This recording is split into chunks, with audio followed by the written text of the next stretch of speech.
Shalom, selamat pagi Amang Inang dan keluarga. Kita bertemu kembali renungan Sabtu di HKBP Pemiangrek hari Senin tanggal 4 September 2023. Sebelum kita merenungkan firman Tuhan, kita bernyanyi dari buku Ende nomor 789 ayat 1.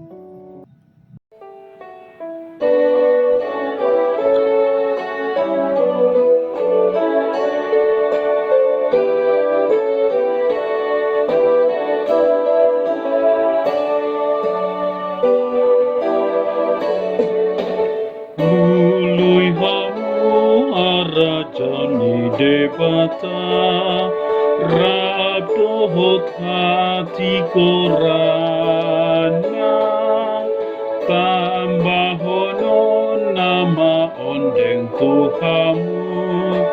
Haleluya, haleluya, haleluya, haleluya,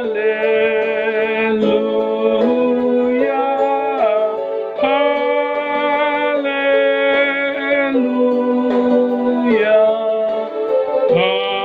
haleluya, haleluya.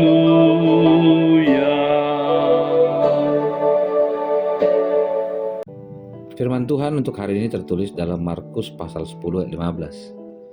Firman Tuhan berkata, "Aku berkata kepadamu, sesungguhnya barang siapa tidak menyambut kerajaan Allah seperti seorang anak kecil, ia tidak akan masuk ke dalamnya." Demikian firman Tuhan. Amang Inang yang terkasih dalam Tuhan Yesus Kristus, firman Tuhan mengingatkan kita tentang satu perjalanan keluarga yang berbicara tentang permasalahan keluarga yang latar belakangi tentang perceraian menurut Alkitab. Persoalannya pelik sekali. Kita akan menyadari begitu latar belakang kondisi kehidupan bangsa Israel sejak zaman Musa hingga zaman Yesus.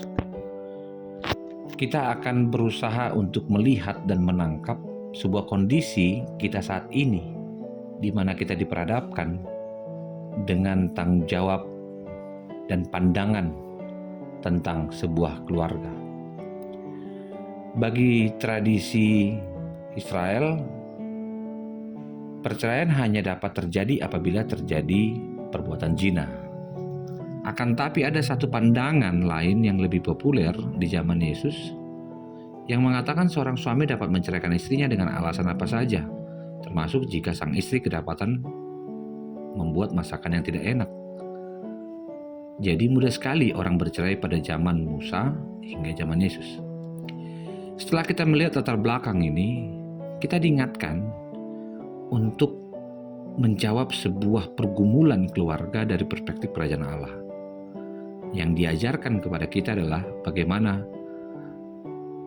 menerima kerajaan Allah dengan cara mendekatkan pemahaman kita tentang ketulusan seperti seorang anak kecil.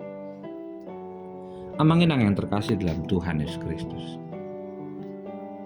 ada seorang yang pernah berkata, di suatu kereta duduklah seorang bapak yang bisa dikatakan dalam kategori muda.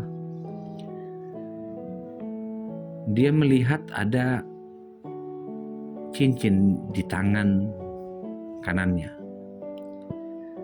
Terus dia katakan, "Pak, itu cincin pernikahan bukan ya? Kok ditaruh di jari yang salah?" Jawab bapak muda itu, "Ya, ini cincin nikah.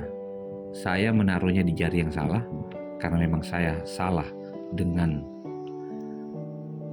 memilih pasangan."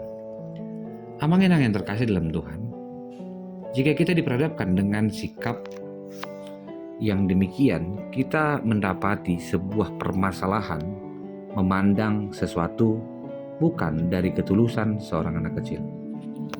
Hari ini kita diajak untuk melihat ketulusan itu bukan hanya berbicara tentang apa yang seseorang telah lakukan, tapi bagaimana ia memperjuangkan. Perjuangan seorang anak kecil, secara umum dia akan menangis untuk mendapatkan sesuatu. Di sisi lain, dia akan berjuang dengan gigih, sebagaimana seorang yang berdosa berjuang untuk mendapatkan pengampunan dari Tuhan. Mungkin kita tidak diperhadapkan dengan kondisi yang sama dalam firman Tuhan. Tapi saya ingin katakan, belajar mengasihi tentu jauh lebih baik bersandar pada Tuhan dan mendapati kita pun adalah orang-orang yang patut untuk belajar dari kerendahan hati. Belajar saling berinteraksi dan memperbaiki adalah jauh lebih baik sebagai bentuk kepedulian atas ciptaan Tuhan bagi setiap orang. Belajar untuk peduli terhadap sesama bukanlah ide yang baru bagi pengikut Yesus. Kita mengenal Yesus yang datang dalam wujud bayi Yesus dari kandungan Maria. Kelahirannya mengubah seluruh pemahaman kita mengenai kepedulian terhadap sesama. Yang pertama kali mengetahui tentang kelahiran adalah para gembala yang bekerja menjaga domba-domba yang lemah dan rentan, suatu profesi yang tidak dipandang, bahkan dipandang rendah.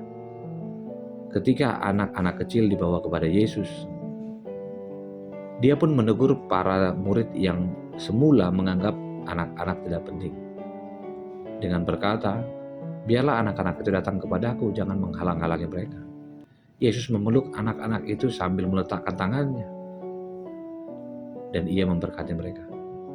Dalam kehidupan kita sendiri sebagai anak Allah yang terkadang menyulitkan, mungkin kita juga dianggap tidak layak. Namun sebagai pribadi yang datang dalam wujud seorang anak, Kristus menyambut kita dengan kasih-Nya. Kepedulian memiliki kuasa yang dapat mewujudkan perbaikan dunia dan pemulihan dunia. Dan mari kita mulai dari keluarga dan memaafkan orang lain dan belajar untuk memperbaiki dengan sebuah ketekunan bahwa ini adalah perintah Tuhan. Kata menyambut kerajaan Allah tentunya adalah cara di mana seseorang meletakkan pengharapan yang diubahkan oleh Tuhan. Di mana menyambut kerajaan Allah artinya sejalan dengan harapan kerajaan Allah untuk setiap orang, bukan hanya mendapati hidup yang dia inginkan, tapi hidup yang dipercayai oleh Tuhan.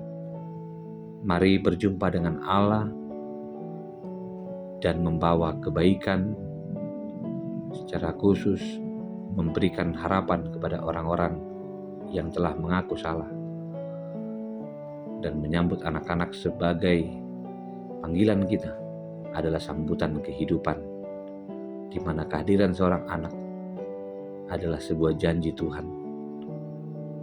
Dia akan tumbuh dan berkembang, dan biarlah sifat itu membuat kita semakin mengenal Allah yang hadir dalam diri kita adalah Allah yang begitu mengasihi kita. Selamat beraktivitas, Tuhan memberkati.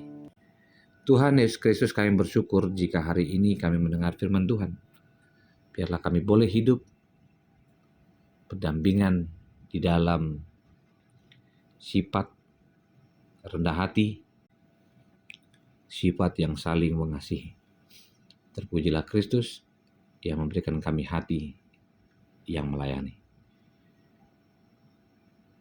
Kasih anugerah dari Kristus Yesus, kasih dari Allah Bapa dan persekutuan dengan Roh Kudus memberkati dan menyertai-mu senantiasa. Amin.